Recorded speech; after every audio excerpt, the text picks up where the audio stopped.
प्राचीन काल की बात है। मध्य देश में अश्वपति नाम के परम ज्ञानी राजा थे। उनकी दीर्घ काल तक संतान न होने के कारण दुखी हुए राजा ने अपने राज्य के सब विद्वान ज्योतिषी ब्राह्मण पुरोहित आमंत्रित कर एकत्रित किए। सबका यथायोग्य सत्कार कर कहा, भविष्यदर्शी विद्वान विप्रो, आप सब गणना कर यह बताने की कृपा करें कि मेरे भाग्य में कोई संतान है या नहीं। तत्काल राजा के प्रश्न का उत्तर देने के लिए विद्वान ज्योतिषियों ने अपनी अपनी ज्योतिष गणनाएँ आरंभ कर दी। कुछ समय सब गंभीर होकर राजा की ओर देखने लगे। राजा ने कहा, आप लोग संकोच त्याग कर सच्ची बात कहिए। ज्योतिष बोले, हे राजन, आपके प्रश्न का उत्तर प्रसन्नता बढ़ाने वाला नहीं है, फिर सत्य को छिपाना नहीं है, आपको बता ही देना है। आपके एक अत्यंत रूपवान बुद्धिमान धर्मप्राण कन्या उत्पन्न होगी। इसके अतिरिक्त वो भी अपने विवाह के 1 वर्ष बाद विधवा हो जाएगी। यह विधि का विधान है।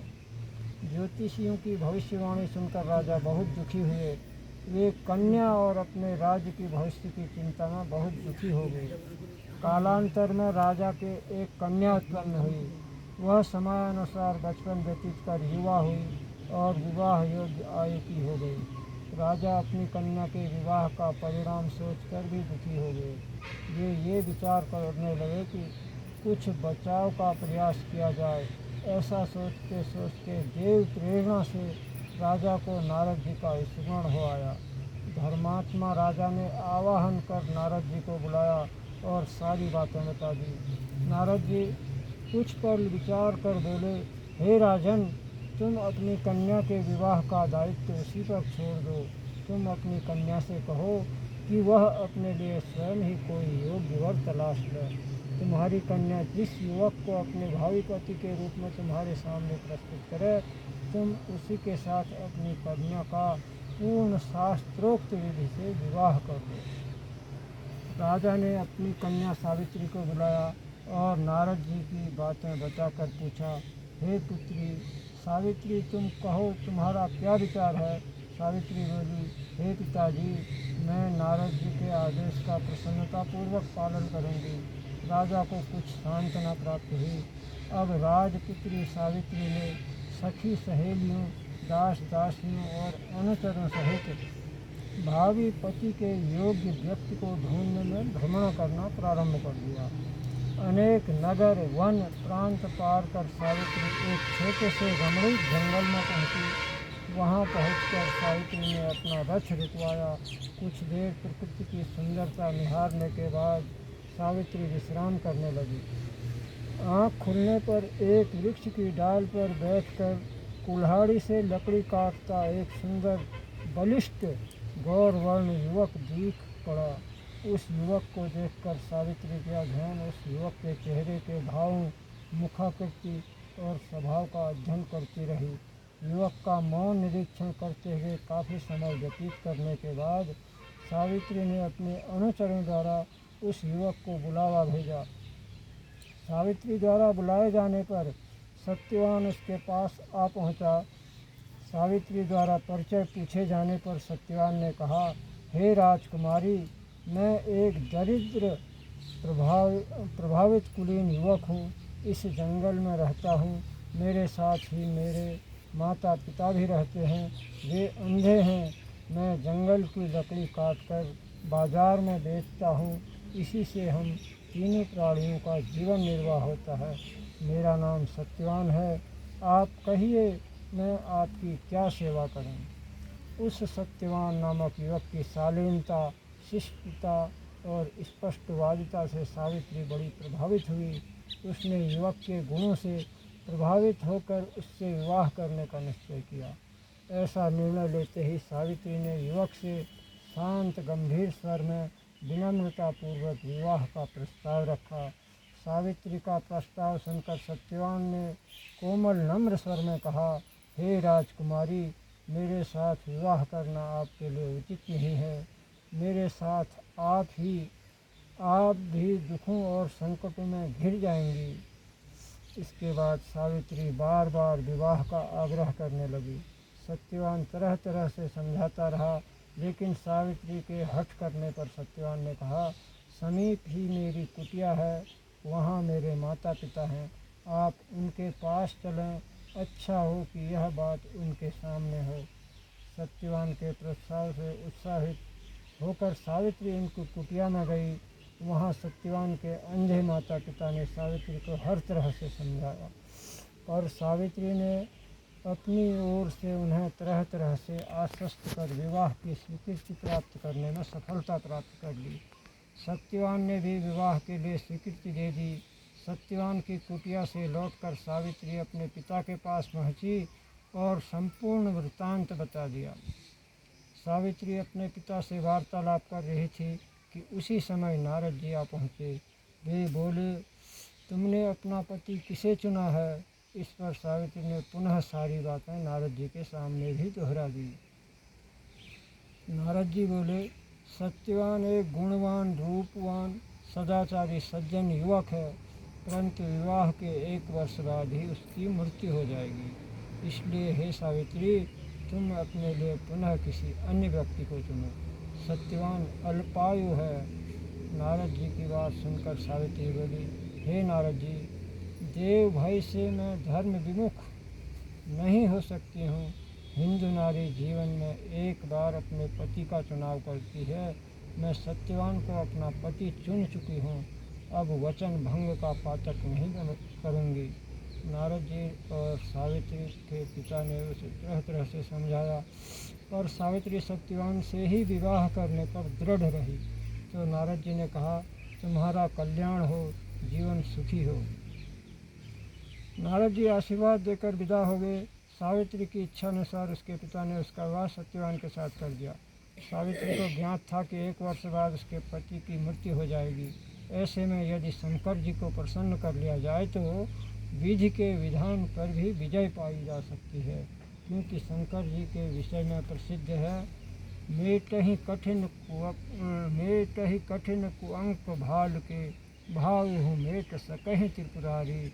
अर्थात शंकर जी में शक्ति है कि विधाता का विधान भी बदल सकते हैं। अतएव सब प्रकार से निश्चय कर सावित्री भक्तिपूर्वक शंकर भगवान की आराधना करने लगी। सत्यवान के लिए सावित्री पूर्ण मनोयोग से श्री जी की आराधना करती रही। जब सत्यवान की आयु के केवल 7 दिन शेष रह गए तो सावित्री और तीव्रता से कठिन व्रत कर उपवास कर भगवान को प्रसन्न करने में लग गई। अतः सावित्री की भक्ति से प्रसन्न होकर भगवान शंकर उसके सामने प्रकट हुए और बोले, मैं तुम्हारी भक्ति से प्रसन्न हूँ, मुझसे मनोवांछित वर मांग लो। सावित्री बोली, भगवान, मेरे पति की आयु के 2 ही दिन शेष हैं, कृपया उनकी जीवन रक्षा की युक्ति बताएं। भगवान शंकर बोले, कल ज्येष्ठ की अमावस्या के दिन भक्तिपूर्वक वट वृक्ष की पूजा करने से तुम्हारी मनोकामना पूरी होगी। सावित्री ने वट वृक्ष की भक्तिपूर्वक पूजा की और रात्रि जागरण किया। दूसरे दिन प्रातःकाल जब सत्यवान जंगल में लकड़ी काटने जाने लगा तो सावित्री भी उसके साथ चलने की हट करने लगी। किसी प्रकार सास ससुर को राजी कर सावित्री ने पति को भी मना लिया और उसके साथ जंगल में स्वयं भी गई। लकड़ी काटने के लिए सत्यवान एक वृक्ष पर चढ़ा। एक डाल को काटने के लिए कुल्हाड़ी चलाते ही सत्यवान का सिर दर्द करने लगा और वह वृक्ष से नीचे उतर आया और सावित्री से बोला, मेरे सिर में पीड़ा हो रही है, मैं आराम करना चाहता हूँ। पतिव्रता धर्मपरायणा सावित्री चिंतित होने लगी। सत्यवान कुछ ही देर में मूर्छित होकर अचेत हो गया। तभी सावित्री ने अपने सम्मुख एक दिव्य पुरुष को देखा। उस दिव्य पुरुष को देखकर सावित्री ने पूछा, आप कौन हैं? उसने उत्तर दिया, मैं यमराज हूँ, तुम्हारे पति की आयु समाप्त हो चुकी है, मैं उसके प्राण लेने आया हूँ। अपनी बात समाप्त कर यमराज ने सावित्री को गोद में अचेत पड़े सत्यवान के प्राण लेकर प्रस्थान किया। सावित्री भी यमराज के पीछे पीछे चल पड़ी। यमराज ने सावित्री को अपने पीछे आने से बार बार मना किया, पर सावित्री नहीं मानी। जब वह यमराज के पीछे चलती हुई बहुत दूर आ गई तो उससे अपना पीछा छुड़ाने का विचार किया, यमराज बोले, अपने पति को प्राण दान देने के अतिरिक्त कोई अन्य 3 वर मांग लो और लौट जाओ। इस पर सावित्री ने कहा, हे धर्मराज, मेरे अंधे सास ससुर फिर से नेत्रवान हो जाएं। धर्मराज एवमस्तु कह दिया। सावित्री ने अपने सास ससुर का खोया राज्य लौटाने की प्रार्थना की। धर्मराज ने इसे भी स्वीकार किया। तो अंत में सावित्री ने तीसरा वर मांगा कि वह पुत्रवती हो जाए। धर्मराज ने तीसरा वर भी स्वीकार कर लिया। वरदान देकर धर्मराज शीघ्रता से आगे बढ़े। कुछ दूर जाने के बाद धर्मराज ने पीछे मुड़कर पीछे देखा तो पाया कि सावित्री अभी भी पीछे पीछे चली आ रही है। इस पर क्रोधित होकर धर्मराज बोले, मैंने तुम्हारे 3 वर स्वीकार कर लिए, फिर तुम मेरे पीछे पीछे क्यों आ रही हो? सावित्री बोली, भगवान, आप मुझे पुत्रवती होने का वर दिया, फिर भी आप मेरे पति के प्राण लेकर जा रहे हैं। पति के बिना मैं कैसे पुत्रवती बनूंगी? सावित्री का तर्क सुनकर और अपने वरदान देने की गलती का अनुभव कर धर्मराज बौखला गए। पुनः संयत होकर बोले, सावित्री, बड़ी चतुरता से तूने मुझे धर्म संकट में डाला है। जाओ, वरदान असत्य नहीं होता। अपने पति के पास जाओ, तुम्हारे पहुँचते ही सत्यवान जीवित हो उठेगा। सावित्री अपने पति के पास लौटकर आई तो वह जीवित हो उठा। दोनों प्रसन्न होकर घर आए। कुछ समय में यमराज के दोनों वरदान भी पूरे हो गए। सावित्री के सास ससुर को दिखाई देने लगा, उसका राज्य भी वापस मिल गया। यह सब बड़ सायत अमावस्या के व्रत का प्रभाव था। इस व्रत को सर्वप्रथम सावित्री ने मनाया, अतएव इस व्रत का दूसरा नाम वट सावित्री व्रतम भी हुआ। हे भगवान, जिस प्रकार आपने सावित्री को अटल सुहाग दिया, वैसे ही सबों को देना जो आपका भक्तिपूर्वक व्रत करे। सावित्री के पिता को पुराने श्राप से मुक्ति प्राप्त हुई। सावित्री के पिता अश्वपति को भी 100 पुत्र प्राप्त हुए और सावित्री सत्यवान ने भी 100 पुत्र प्राप्त करके दीर्घायु तक राज्य हुआ और अंत में वैकुंठ सुधारे। प्रत्येक सौभाग्य के लिए यह व्रत करना आवश्यक है। बोलो सत्य सती सावित्री की जय।